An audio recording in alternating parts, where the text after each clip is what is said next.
tell you the reason why I got my Fender Telecaster out this morning. I went to go see the great movie, Becoming Led Zeppelin, yesterday. And I just had to get the Telecaster out. I've got to tell you a little bit about the guitar, and also, firstly, I've got to tell you, at the age of 60, I decided to acquire this Telecaster. It was probably the first electric guitar, the Fender Telecaster, of a similar color that I ever saw when I was 10 years of age. Because my brother-in-law was in a band. He was a bass guitarist, but he owned one of a similar color, sort of off-white. And I remember seeing it when he opened the case. And I found it an odd-looking guitar. But then again, because I was used to the Beatles, because the newspapers had lots of black and white photographs where I came from. But I can't say I'd ever seen a Telecaster before I was 10 years old, certainly not in real life. And I must have grown up under a rock. Anyway, when I was 59, I was in the local music store, and they had one hanging on the wall amongst many other guitars. And my favorite guitar was Gibson Les Paul, and probably still is. Now, I told the salesman, I don't know what it is about the guitar. I actually find it quite ugly and thick. You know, to me, it just looks like this sort of headgear. That's how I just found it never quite appealed to me. But at that stage, I'd already owned, for some 18 years, a Gibson Les Paul Standard, a model the year 2000. And I'd also, 5 years earlier, bought myself the 60th year commemorative Fender Stratocaster. Beautiful guitar. Because I wanted to play Shine On You Crazy Diamond. Well, that's what I told my wife anyway, because I said I couldn't get up there on the Les Paul Standard. And so, long of the short is, on around the 17th of January 2019, I went and bought this beautiful 2017 USA Standard model Fender Telecaster. Highly acclaimed at the time, specifically more what's going on down here. It has nickel alloy pickups. I believe that Fender gave their electronics engineer a call, who had by then retired apparently, and gave him a call and asked him to design a new pickup for the Telecaster. They wanted something, and he came up with this nickel alloy, from what I'd read. Pickup, which is highly acclaimed. And I must say, I've grown to love this guitar. But after watching Led Zeppelin movie yesterday, which was very informative, Becoming Led Zeppelin, it was very informative to me. I must have been brought up like under a rock, like I said, because I didn't know that Jimmy Page used this guitar primarily, not this particular one, but the Fender Telecaster, which he had hand painted. If you've seen the images of his one, a similar color and with the beautiful painting, and the hand painting he did, and he had bought. It was given to him by the late Jeff Beck, because they had played in the Yardbirds together, and Jeff gave him the guitar. And Jimmy didn't use a lot of sound effects. In fact, I think he only used a treble boost pedal, and I know he used WEM amplifiers, because I saw that in the movie yesterday, which was, as I said, hugely informative to me. Also, I do know that he loved his Marshall 100-watt amplifiers, and by the way, I was influenced by Jimmy. Yeah, you know, there's just no doubt about it, because that's my second 100-watt valve or tube amp, as you Americans call it, that I've owned in my lifetime. But I owned one at the age of 20, and I bought this one at the age of 55.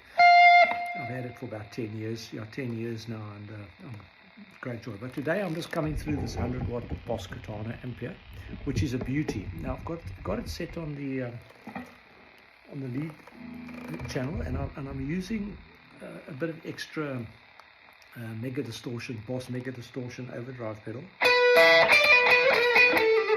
I'm actually coming through the middle pickup. Jimmy would have done it on the bridge. Well, I say middle pickup. I'm using both in the middle.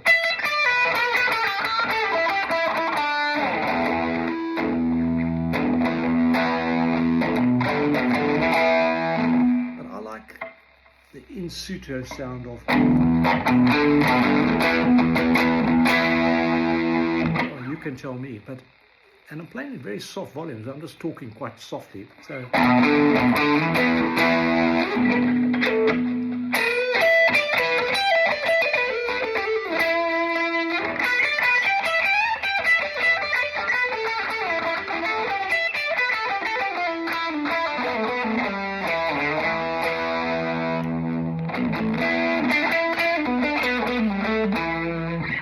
and this guitar cleans up beautifully.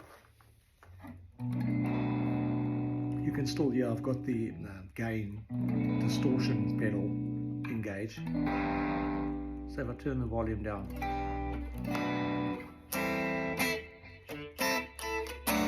you can hear she cleans up without me adjusting the gain or switching off the pedal for this purpose. But if you haven't seen the movie Becoming Led Zeppelin, go check it out, because I thought I knew a lot about Jimmy Page and Led Zeppelin, a band I was first introduced to when I was 10 years old by my cousin, who's about 5 or 6 years older than me, and I've never heard anything like it, no doubt. And I'll just put it on the crunch channel there.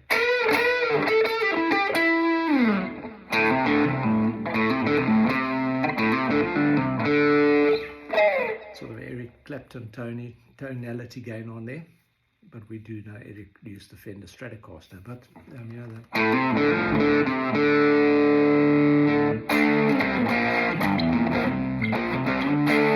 haven't played that for years, but you know what? I'm just demonstrating some tone, but it's a beautiful guitar, and it's become one of my favorites. Now,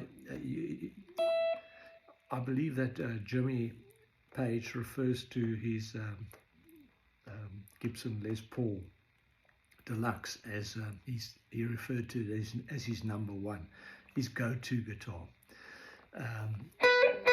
But certainly he used the Fender Telecaster, and it's a USA model, and it came. He played it. He used it for the Led Zeppelin 1 album, and he used it for all the live audiences until 1969, when he started to use his Gibson Les Paul Deluxe, and he used that to record the famous. But I need a bit more of that, after that.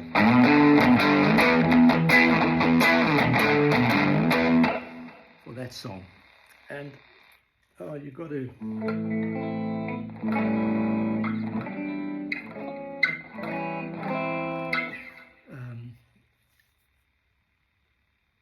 Jimmy is a legend. What can I say? But a little bit about the Telecaster. I hope you enjoyed.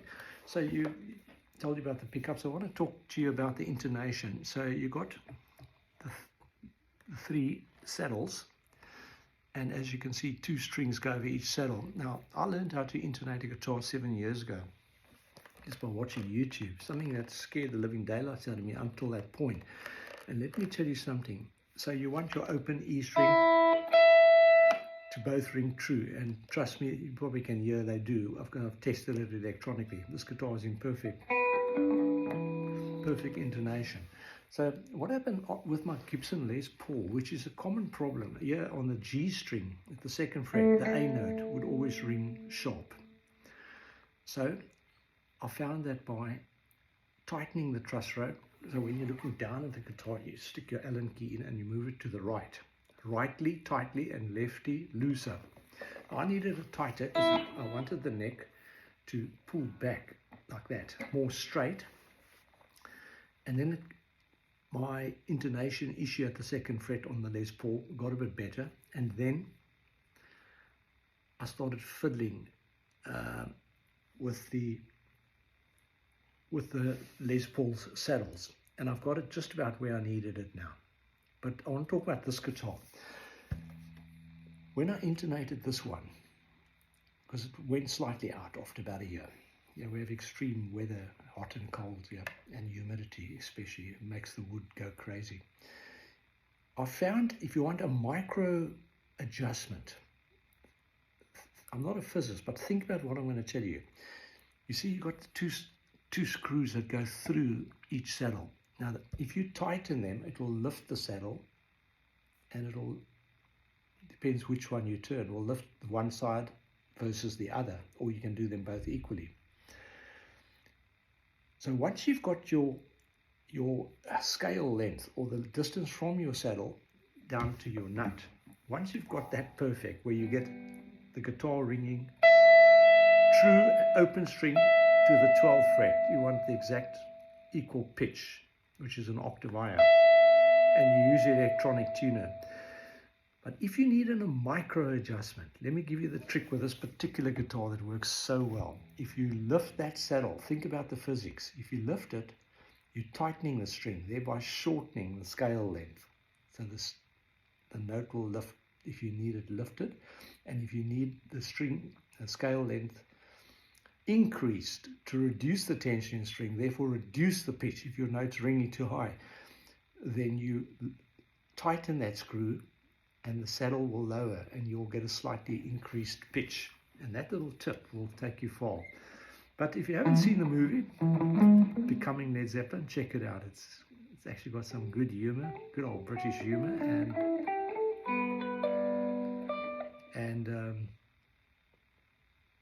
and you can watch your heroes playing, live through the movie on a big screen. I know they show it on IMAX as well. I might even go see it again on IMAX.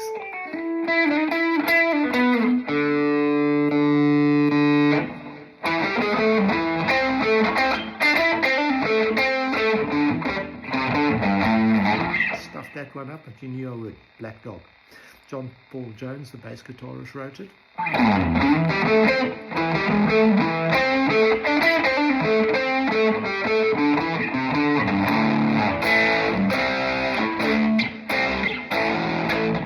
Written to very unique time signatures that even the band themselves struggle to play it live, so they had to adjust the time signatures. Think about it. Imagine how good you'd have to be on drums to keep those. It was written in 3/16 originally, but they changed it, where they alternate between 4/4 and 3/4, etc. But I'm not a drummer. Anyway, I hope you enjoyed a bit of this presentation, a bit wide. It's part of my life and part of my story that I'm sharing with you online. Check my channel out. A lot of free lessons, and I might even impress you with some of the stuff.